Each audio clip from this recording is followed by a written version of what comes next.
Today, I'm going to share my ideas on management of irrational fears. Let me share my PowerPoint.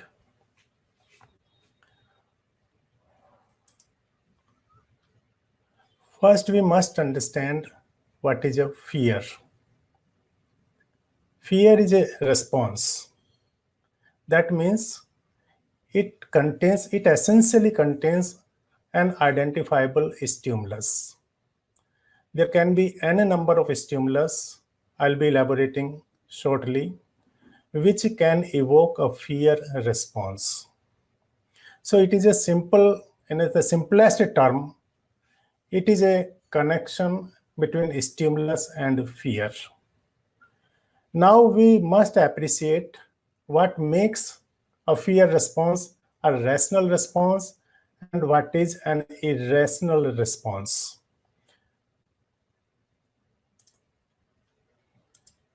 Now let us first understand the rational fear.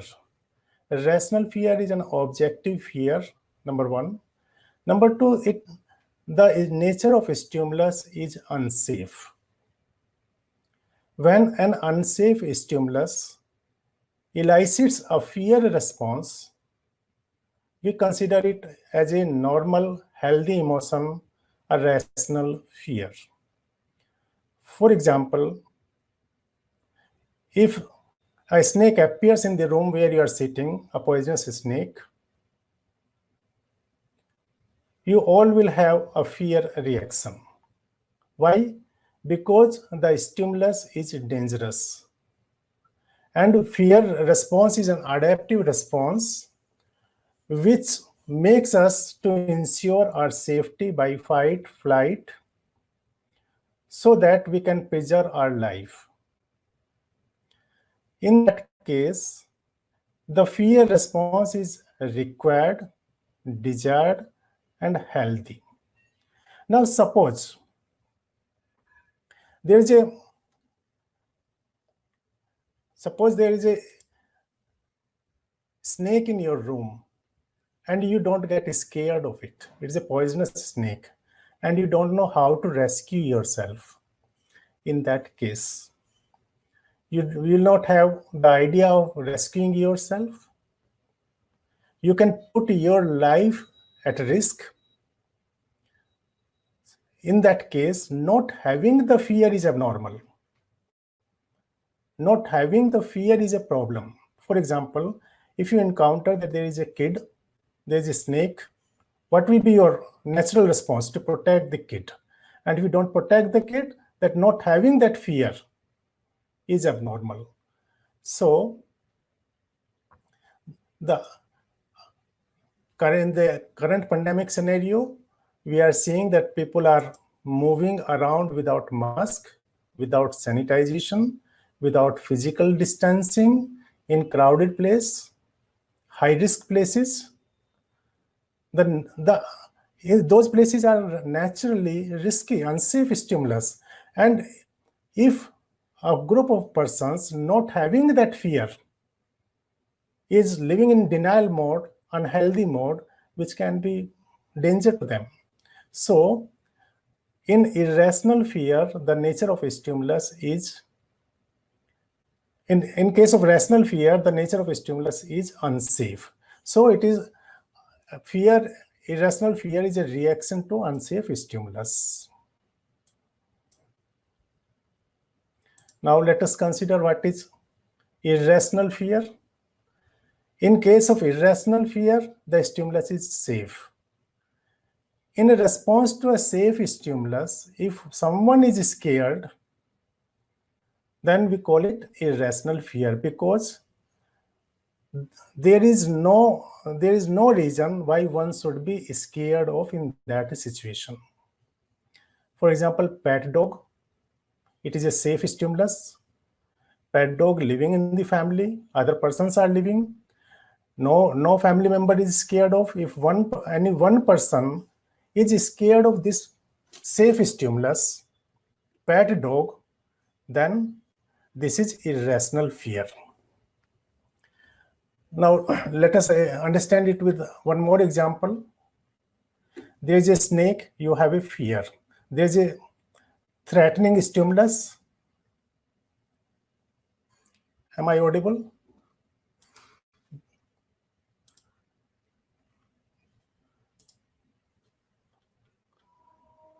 Okay. So, snake, there you are in response to a live snake, there is a fear. That means the stimulus is threatening and there is a fear in the mind. And if there is a rope, कहीं रस्सी पड़ी हो और रस्सी को हम सांप समझने लगे और सांप की तरह डरने लगे, so what is there? The stimulus in external environment is safe, but that safe stimulus is perceived as unsafe, and because of that perception, the person is getting fear response, which is an unhealthy response, which is an abnormal response. Why this makes an abnormal response? What goes in the mind? I'll be discussing. So the point is very clear. In case of irrational fear, the stimulus is safe. The nature of, let us understand what kind of stimulus can evoke irrational fear. Let me please give me 1 minute. Let me reset my PowerPoint. There is some problem. I'll reshare it. 1 minute. So we must make a distinction between what is rational and irrational. Then only we can appreciate when to intervene, when not to intervene. So,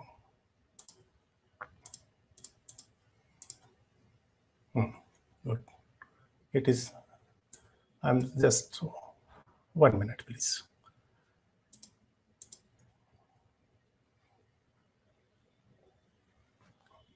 These are the situations, some of the common situations in which we experience irrational fears. One more thing I want to explain, that in case of irrational fear, there is a rational of having that fear. Even irrational fear has a rational, but that rational is personalized rational, subjective rational. So that is irrelevant for others, but relevant for the person who is holding that fear. For example, there is a spider on the wall. It is a safe stimulus for most of the persons, but the person who is spider phobic, he has got his own rational that spider can fall on the skin. There can be skin infection, which can be dangerous, which can lead to disfigurement, skin problem, and pose a risk to the life. So the person having that irrational fear is having an irrelevant rational. The rational being offered by him is not acceptable to the group, is not acceptable to the science. So that is why it is called irrational fear. So in case of rational fear, it is healthy. Please remember, rational fear is healthy. We don't treat healthy fear. We treat only unhealthy fear, irrational fear. In this, so we must understand now what are the situations which lead to irrational fears. There can be n number of situations.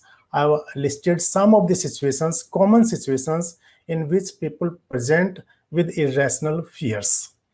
For example, social situations. The most common name is social anxiety or social phobia. That social anxiety can be in performance situations. For example, public speaking, speaking on podium, speaking before the group, appearing in selection interview, viva voce examinations, oral examinations, group discussions, volunteering question and answers in the examination, in the class, participation in social functions, religious functions, political functions, family functions, where people are involved. A person has to interact with a group of people or the people who are higher in status. In those situations, these persons have that fear that other persons may underrate him, may ridicule him. He becomes conscious, self-conscious, becomes scared that he may speak something wrong, and his ideas may be ridiculed. He may be humiliated. People may laugh over him. So he tends to avoid, because of those fears, those people with social anxiety avoid social situations. The animal. Irrational fears towards animal is a most common fear. It includes lizard, dogs, spider, cockroach, or rats. Any animal can become associated with irrational fear, but the ones I've enumerated are commonly seen. Lizard phobia is very common, and it's a very severe phobia. Natural environment, for example, heights, clouds, cave, these are the water bodies. These are the natural environment which evokes irrational fear. And in all irrational fear, if we analyze what the person is scared of in these irrational fears, if we do Socratic questioning, it will lead to fear of death, that the person may get killed in those situations. He is fearing his life.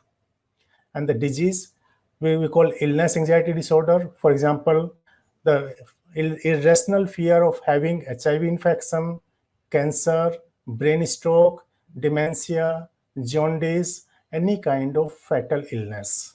It is also very common.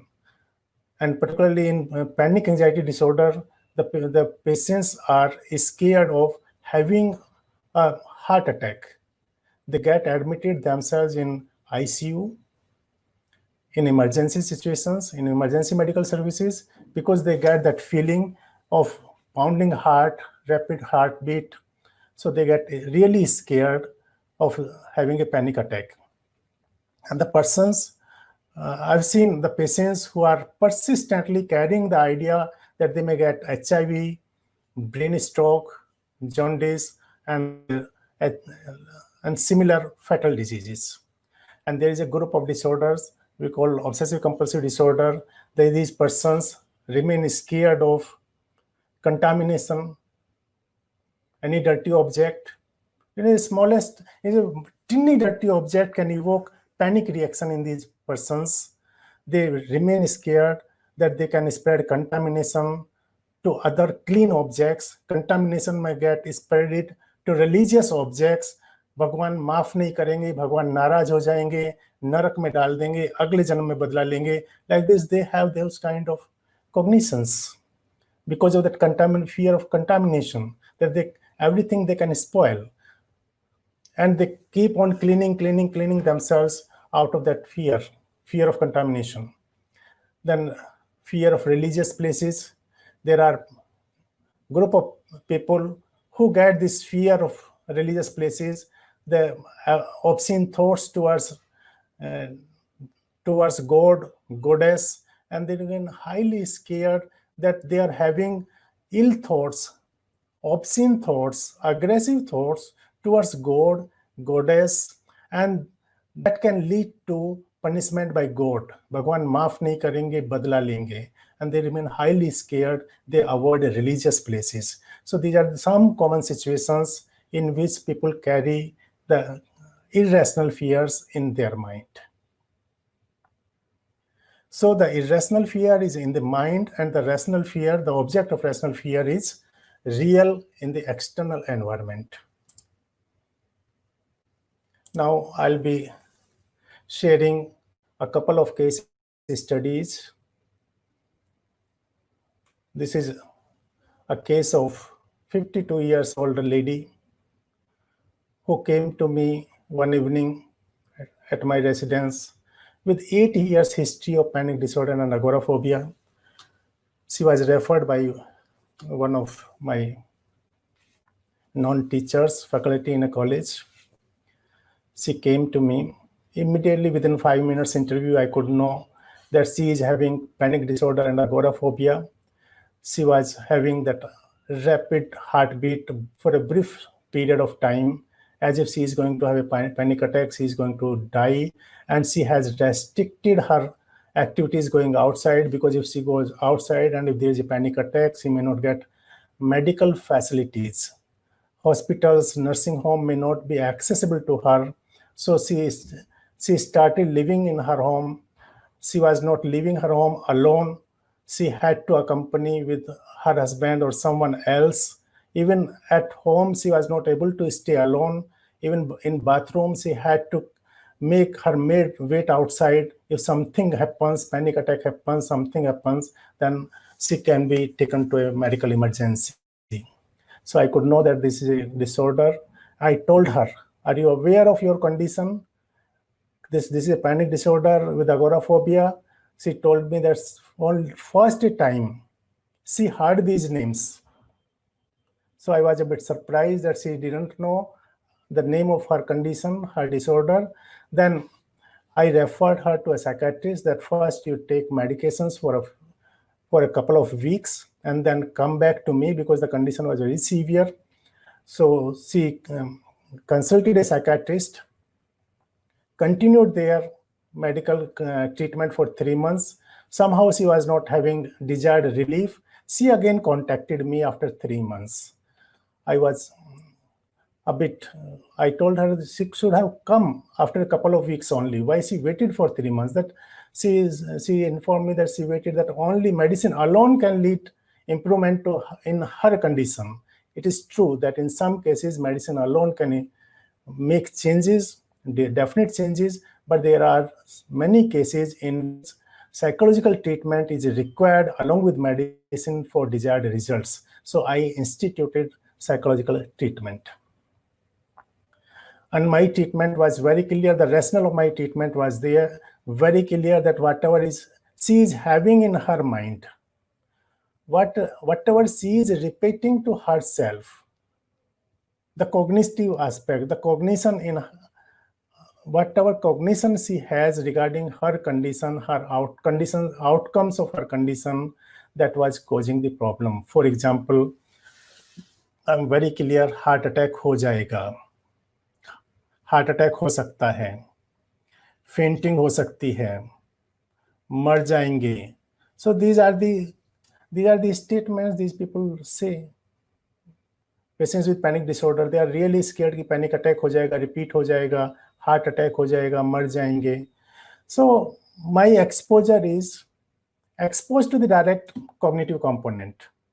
So I made her, there is a method, there is a systematic method of explaining to the patient the rationale, that how body and mind are connected, how these thoughts lead to anxiety, fear, emotions, and how these emotions then produce changes in the body, which are experienced as body symptoms of heart attack and other symptoms.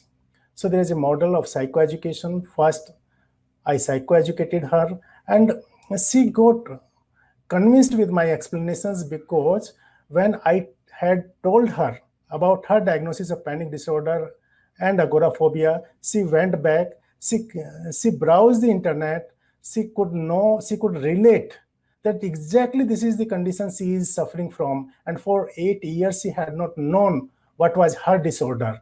So immediately that this person can help me, because he could make out what is her disorder and what she is suffering from.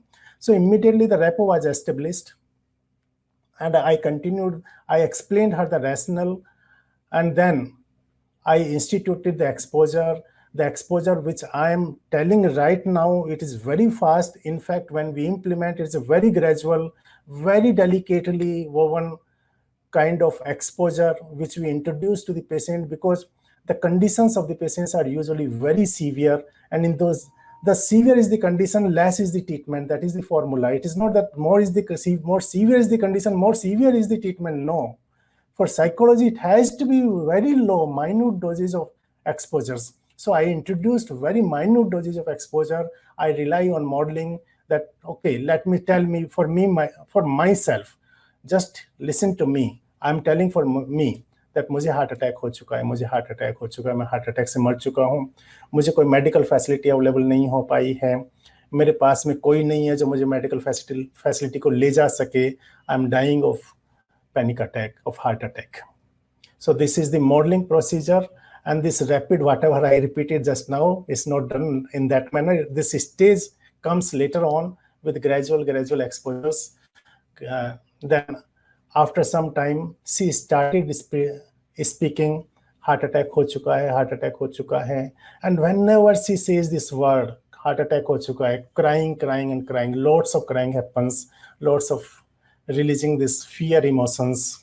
Because for 8 years, she has been contemplating the idea that heart attack ho jayega. And now I'm exposing to that cognitive component ki heart attack ho gaya hai. I'll be explaining the theories of it a little bit to make understand. And then we charted on multiple scales just for clarifying my point. I picked up one graph. In fact, there are 4 or 5 measures we undertook. And on all measures, there were significant changes in her condition. I'm depicting agoraphobic cognition questionnaire. And see, this is first bar is the baseline. Second bar is after 15 days. Third bar is after 1 month. And fourth bar is after 5 months. How well she had been maintaining. And I've been observing that when we train the patients in psychological management, whatever is the psychological management, people learn it. I say that my role is of an educator, a teacher. I'm teaching you how to manage yourself, your fear.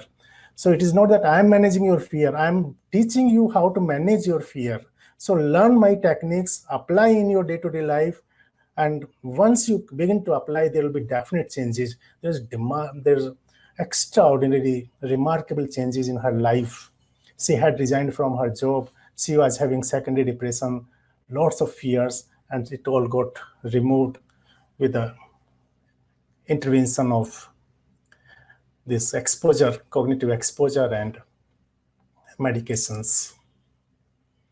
Now again, one more case I'm sharing. This is a case of an illness anxiety disorder. See, there was a suspicious that he has developed carcinoma. He had to go surgery for that carcinoma, the suspected carcinoma, but it was detected after surgical procedures, examination, that it was a benign tumor. It was not a cancerous tumor. So, but after that, he became highly anxious. He remained preoccupied that he may develop cancer. And then in these conditions of irrational fear, people develop secondary depression. So we have to manage both anxiety with the fear part and depression part. I encouraged him to take medications for depression and fear. He never took medicines. So he, despite my clear recommendations, so he first tried to maintain himself only with, 1 minute please, let me reset it once again. So he had to maintain only on psychological treatment. He did not agree to my recommendation, clear recommendation of psychiatric medications consultation. He did consult, but he did not take medications. So I waited, okay, whenever there will be pressing circumstances, I will force him, but he was having that idea of cancer in his mind, that he can have cancer. So my treatment is the same, whatever is the issue in the mind, expose, and you will learn after some time that there is a theory of habituation which lead to reduction in fear. So I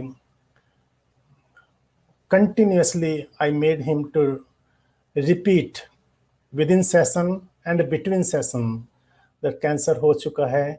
But in the first, when a patient comes after psychoeducation, patient do not have that courage to repeat ki cancer ho chuka hai, cannot have that courage because they are truly scared, seriously scared of those terms, which indicates their fear. So in that case, I am usually doing modeling Modeling means first I will say for myself that listen to me. I'm saying it for myself that मुझे cancer हो चुका है, मुझे cancer हो चुका है. You don't have to connect with me. Just listen to me whatever I'm saying. मुझे cancer हो चुका है, मुझे कैंसर हो चुका है. When I'm repeating, मुझे कैंसर हो चुका है, the same statement is echoed in his mind as it is कि मुझे कैंसर हो चुका है. The linguistic part of it, the same मुझे कैंसर हो चुका है is repeating. And once he is repeating covertly, unknowingly, subconsciously, through this echoing, mirroring of whatever I'm speaking, there is a facilitation, and the person gets comfortable with the idea of listening and speaking. After some time, he started speaking, cancer ho chuka hai, cancer ho chuka hai. So we did about 2 weeks sessions, and there is a health anxiety questionnaire we administered. On health anxiety questionnaire, his scores are being, they came from 30 points to it led to about 5 points, and he is still maintaining very well. He's not having those symptoms. He's maintaining very well. He's a professional. He's maintaining his life very well. And earlier he was not having involvement in his occupation, in his profession. He was having all the time preoccupation in this idea of cancer, depression, unhappy, sadness. It was persisting. Now everything is good in his life.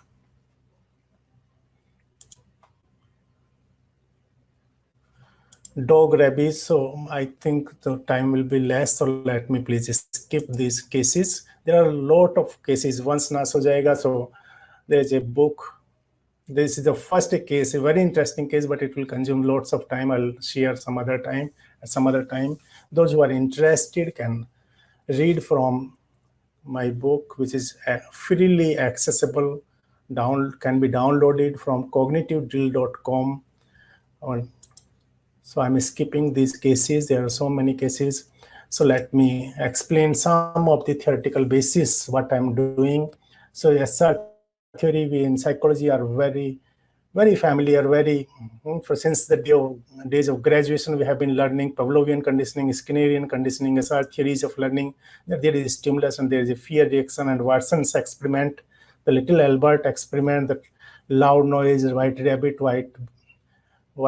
rabbit, rat, and then the crying response, fear response in Albert, that is stimulus leads to fear reaction.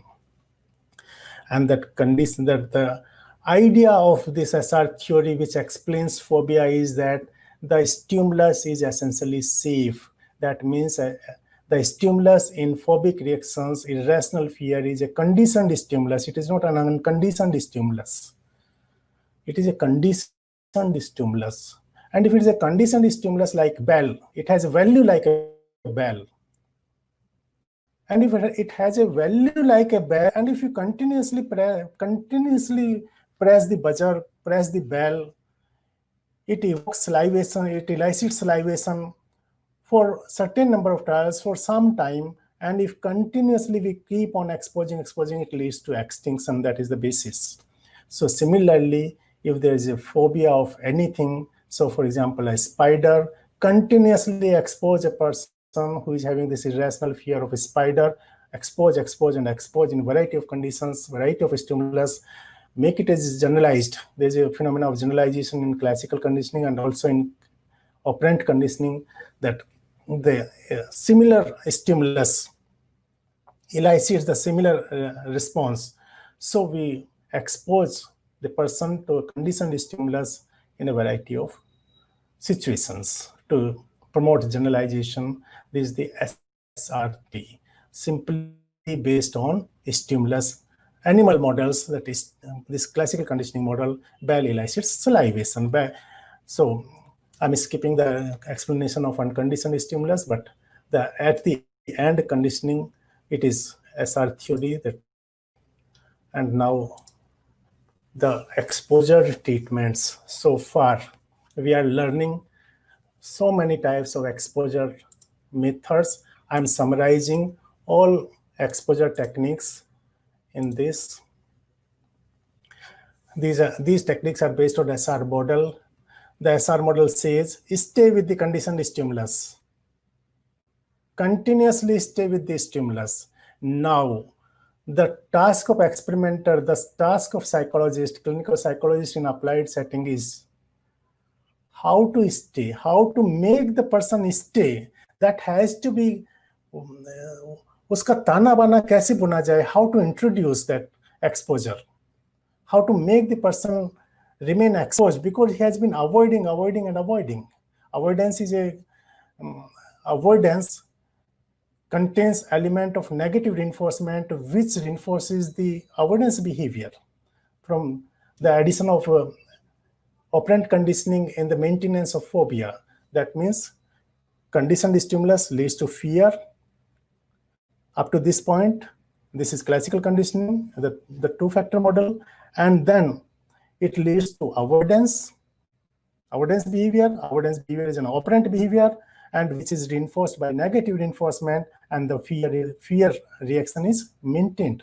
So in exposure treatment, what we are doing, expose to the person to the source of fear, the conditioned stimulus, and prevent the avoidance, and do it in a manner which is acceptable and which can be tolerated by the patient. I've seen persons doing exposure in a manner that very fast exposure. Dog phobia, the day one, okay. What is there to get scared in case of dog? Okay, come with me. I'll show you how to remain in proximity with the dog. But that is a wrong method. That is not a treatment. That is a kind of, that systematic treatment involves exposure. Then how do we expose? We can expose in imagination, we can expose in real life situations, as well as we can expose in virtual environment. In imagination means, for example, a person is scared of dog. Ask the person to imagine a dog, stay with the image of the dog, and feel the fear, be there continuously. And this can be combined with relaxation. Then it becomes a procedure of systematic desensitization. First, train the person on relaxation, then gradually introduce the fear stimulus in low doses, and then it leads to reciprocal inhibition, that is elimination of fear response. And one procedure we can do, and we can also do intense exposure in imagination. Okay, imagine, create a mental movie. There's a dog, you are walking on a street, there's a dog, it is following you. There are other dogs. As you are walking, other dogs are also joining, they are barking. So like this, there can be intense fear. Stay with this imagination for sufficient period of time. If you stay without avoidance, then it will lead to elimination of fear, that is habituation. And similarly, in real life situation, the exposure can be gradual and intense. In gradual exposure, we call it graduated exposure. In case of dog phobia, for example, okay, we look at the dog from a distance, safe distance, long distance, and then gradually go nearer to the dog. And intense fear, okay, the shorter distance for prolonged period of time. So exposure can be in gradual, can be intense, can be in imagination, can be in real life, also in virtual environment. We can this virtual environment, the idea of virtual environment is still to get popular in our country. There are applications, gadgets, virtual cameras, which facilitate the procedure of exposure. But human brain is not animal brain. Okay, one more. Once again, please let me reset. There is some error. I'm resetting the PowerPoint.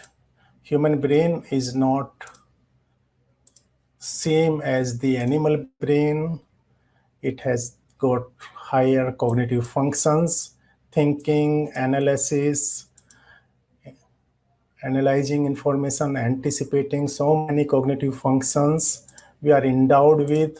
So of course, the animal models are producing desired effects, but there are some cases in which animal models, simple exposure to conditioned stimulus did not lead to desired outcome.